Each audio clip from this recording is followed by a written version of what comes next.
அப்பொழுது ராஜா தமது வலது பக்கத்தில் நிற்பவர்களை பார்த்து, வாருங்கள், என் பிதாவினால் ஆசீர்வதிக்கப்பட்டவர்களே, உலகம் உண்டானது முதல் உங்களுக்காக ஆயத்தம் பண்ணப்பட்டிருக்கிற ராஜ்யத்தை சுதந்தரித்துக் கொள்ளுங்கள். பசியாயிருந்தேன், எனக்கு போஜனம் கொடுத்தீர்கள். தாகமாயிருந்தேன், என் தாகத்தை தீர்த்தீர்கள். அந்நியனாயிருந்தேன், என்னை சேர்த்து கொண்டீர்கள். வஸ்திரமில்லாதிருந்தேன், எனக்கு வஸ்திரம் கொடுத்தீர்கள்.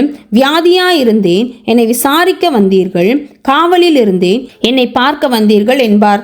அப்பொழுது நீதிமான்கள் அவருக்கு பிரதியுத்தரமாக, ஆண்டவரே, நாங்கள் எப்பொழுது உம்மை பசியுள்ளவராக கண்டு உமக்கு போஜனம் கொடுத்தோம்? எப்பொழுது உம்மை தாகமுள்ளவராக கண்டு உம்முடைய தாகத்தை தீர்த்தோம்? எப்பொழுது உம்மை அந்நியராக கண்டு உம்மை சேர்த்து கொண்டோம்?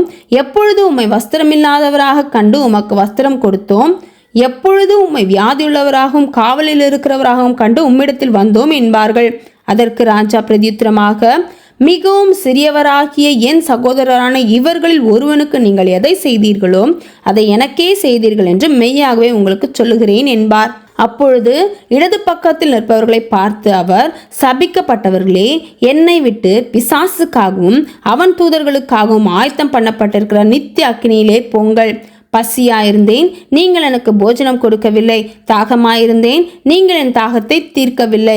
அந்நியனாயிருந்தேன், நீங்கள் என்னை சேர்த்து கொள்ளவில்லை. வஸ்திரமில்லாதிருந்தேன், நீங்கள் எனக்கு வஸ்திரம் கொடுக்கவில்லை. வியாதியுள்ளவனாயும் காவலில் அடைக்கப்பட்டவனாயும் இருந்தேன், நீங்கள் என்னை விசாரிக்க வரவில்லை என்பார். அப்பொழுது அவர்களும் அவருக்கு பிரதியுத்தரமாக, ஆண்டவரே, உம்மை பசியுள்ளவராகவும் தாகமுள்ளவராகவும் அந்நியராகவும் வஸ்திரமில்லாதவராகவும் வியாதிப்பட்டவராகவும் காவலில் அடைக்கப்பட்டவராகவும் நாங்கள் எப்பொழுது கண்டு உமக்கு உதவி செய்யாதிருந்தோம் என்பார்கள்.